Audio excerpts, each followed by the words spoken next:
Any fear that we have in our life, it's that we need to face it head on. We need to go, what?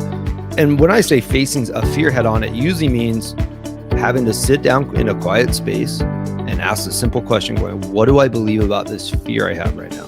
What's my belief about it? Where did this belief come from? And once you can become aware of the fear, then you can usually choose to overcome it. You're listening to the Recovered Life Show, the show that helps people in recovery live their best recovered lives. And here is your host, Damon Frank. Welcome back to the Recovered Life Show. I am pleased to be joined today by Zach Mathers. He's the host of Braving the Journey. It's a podcast about his life as a father, husband, and his experience of living his life as a recovered alcoholic. He joins us today from his beautiful home in Hawaii. How you doing, Zach? Hey, I'm doing good, Damon. Thank you. I do. I just want to say thanks for having me on the show. I love what you're doing. So, well, yeah, thank you awesome. so much. I'm really glad that you're here today. You know, for the past month, I've really wanted to do a show about reinvention, about reinventing yourself in recovering and sobriety. And when I heard your story, I was really inspired, and I wanted to have you on to do an episode all about reinventing yourself. And, you know, I'd like to, your life, Zach, was nothing like it is now. Right. So I'd love you, to maybe start this off by taking us back a few years to tell us, what was it like? And how did you get to this point that you're at now? No, absolutely. So I think, for me to back it up, I have to back up almost probably 13 years. So for me, 13 years ago, I had life going for me. I mean, I felt like I was kind of like, I was in the process. I had just recently started a nonprofit. I was just, anything I put my mind to was kind of working and happening at the time. Newly married, been married for 3 years, got married really young. And anyways, I sabotaged it all by having an affair. And it was one of those things I couldn't deal with, couldn't live with it, came out with it, told my wife, dealt with the consequences of it. We were separated for a long period of time. But in that's where for me, my drinking began, because I had so much shame around this idea of what I did. It was one of those things I was like, I'll never do that. And I did it. So then all of a sudden, I started self-medicating with alcohol. It was just became my go-to of being able to just check out from my shame. And did you already have were you already having problems with drinking before the affair happened? How did that all go down? I mean, alcoholism ran in my family, not my dad, both my grandpas. I definitely, but I wouldn't over drink every time. I could still, at that point, I was able to I could go out to the bars with some friends and have a couple of drinks and walk away. But there was always a little bit of me that wanted more. That was just kind of like something inside of me that just you'd put a little bit in my system and it would just constantly go, you want more of this. So I was aware of it, but it really kind of took off for me at the point when, and I was a closet drinker. So I didn't go out and drink with people. I would sit in my car and it would started with like a 6-pack, and then it became a 12-pack, and then it became an 18-pack. And I could pound down 18 beers in like an hour and then drive home. And that became somewhat of my norm. And in that, I was hiding all of it from everybody, so I was living this life of still like acting like everything was fine and together. And I wasn't I didn't lose everything. I still had my job. I still had my family. I still had, a house. During all this process, I would have moments of sobriety, like periods of, 6 months, and those were usually just white knuckling it. I would just kind of white knuckle my way through it. But at some point I'd be like, stress of life or whatever came up, and I would choose to be like, all right, I'm going to, sabotage a drink. My wife and I would, go backwards in many steps, because she'd be like, do I trust this man? Can I trust this man? We moved to Hawaii 7 years ago. We moved to Maui. And at that point, I hadn't been drinking. It had been a while. And then I moved here, and then first little bit of time here, it's paradise. You know, you're like, oh, I'm living in Hawaii. It's amazing. Nothing's wrong. I'm doing great. And then it slowly started trickling back in, and I had no support. I had no one that knew what was going on. And so I would hide and isolate and drink. And that became my pattern. That was it, you know? And so on the outside, my life actually looked pretty decent. I bought a house here. You know, all these things that you would go, oh, this guy's doing well. He's doing great. And like inside, I was torn up. I was just living a lie, full of shame, full of guilt. Didn't believe in myself at all. I mean, I just had no, like, if I promised myself I wouldn't drink the next day, it was one of those promises. I was like, there's no way I'm going to be able to keep it, you know? And so I felt like a shell of a man in trying to exist and still do some good in the world. And it was a wreck, you know? And it was, so for, that was my life in the past. And, it wasn't until for me, I just said, okay, like, I'm going to take this serious and figure out what recovery looks like for me. Not what everyone else says it needs to be. I'm going to take all the different parts of it and go, what is it that can actually work in my life, and how do I start shifting to get that direction?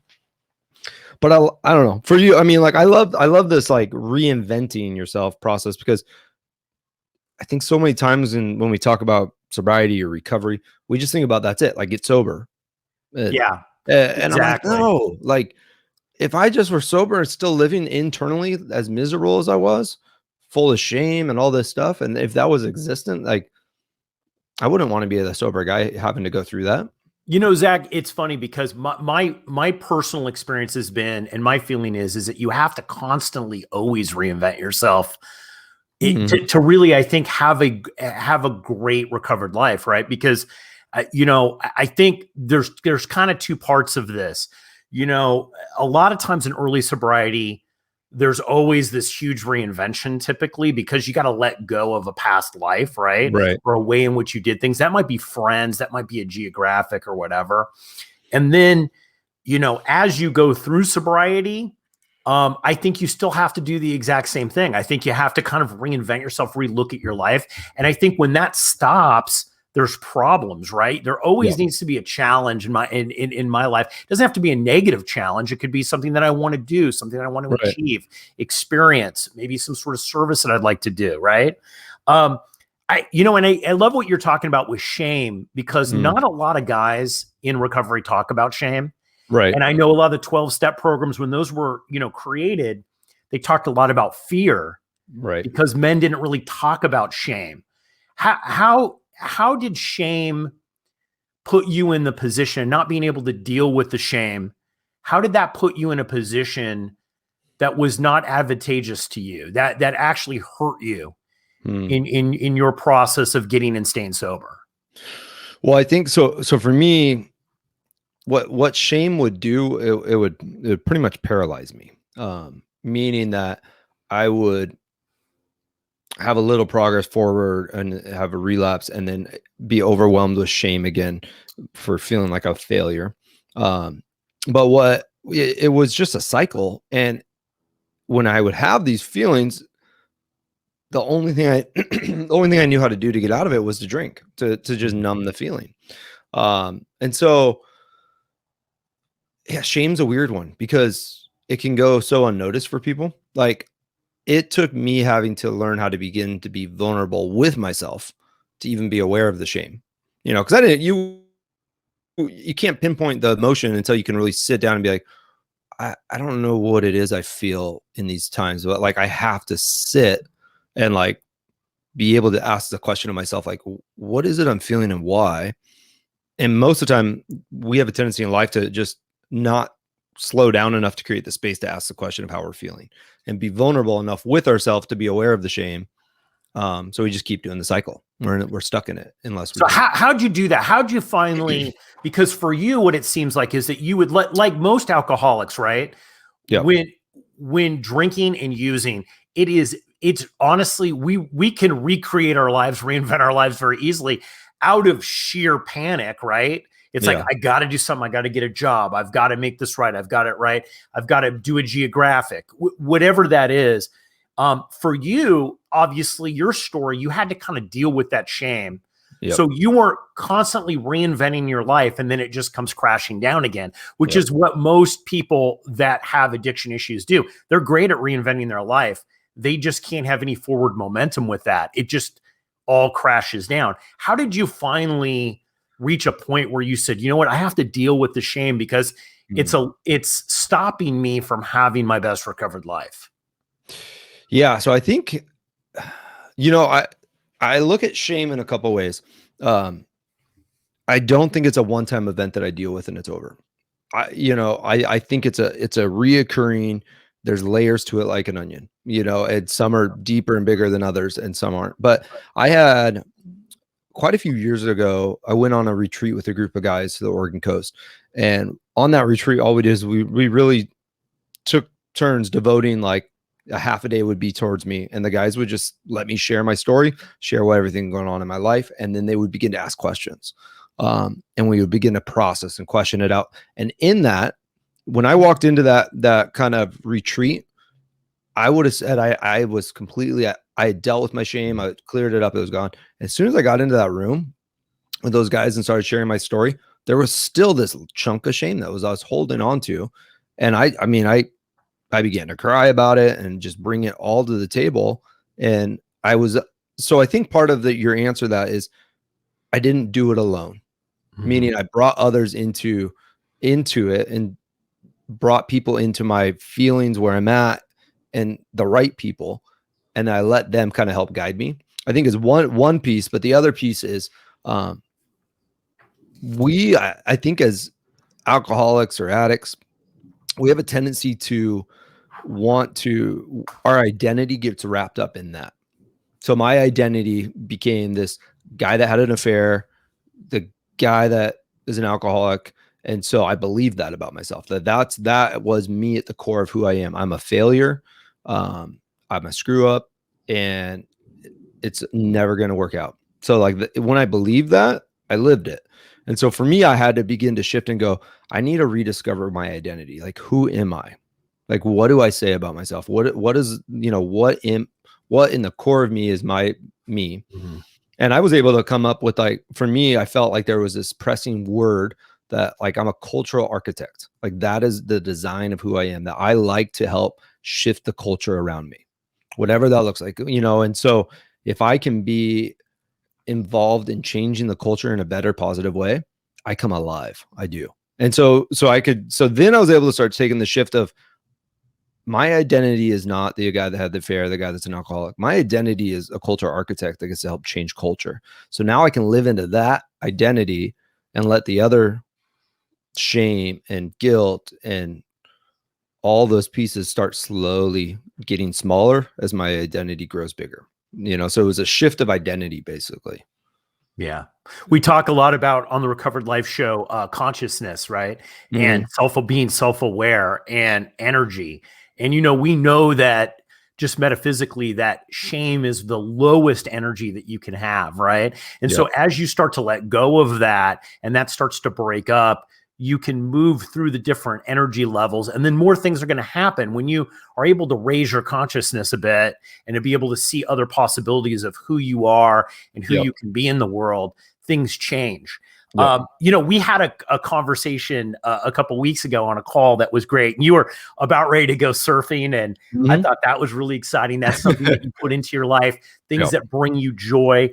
And we talked about how sad it is that a lot of people that are in recovery are just stuck, right? We call it, they're stuck in a church basement, really is kind of the term I use, right? And they're sober as a church mouse, but they're just afraid. They just don't, you know, they're afraid that if they do anything to their life or reinvent their life in any way, that they're going to go out and use, and they're not going to be sober. And they're afraid that if they don't do it, they're going to be a failure. Right. So they're stuck. What advice could you give them? Because you've really reinvented your life. What are the steps that someone should take if they're listening to this right now and they feel it's like, you know what, I need to reinvent my life in sobriety, but how do I do it? Well, I think, you know, if you're new in sobriety, you know, at the beginning, I think there's value in saying like, I'm going to avoid the parties and the bar scenes and those things. Like, you know, you can get to a space though where you can step back into those in a really healthy, different space, but it takes some time to get there. But when you're talking about, the way I look at it is add up all the hours that you spent drinking, right? Like how many hours did I spend sitting in my car, putting back 12 packs and 24 packs? And then I look at that amount of time and what I can see now is go, look at the amount of freedom of time I created in my life to get to choose to do something with. And the way I always view time is if I don't choose what I'm going to do with my time's going to control me. And so a lot of times people, like you're talking about, the people that just like, oh, I'm sober, but I'm miserable as could be with my life, haven't learned to take control of their time. And so like time blocking or time management, or even setting aside, like I'm going to create space and time to do something that brings joy to me.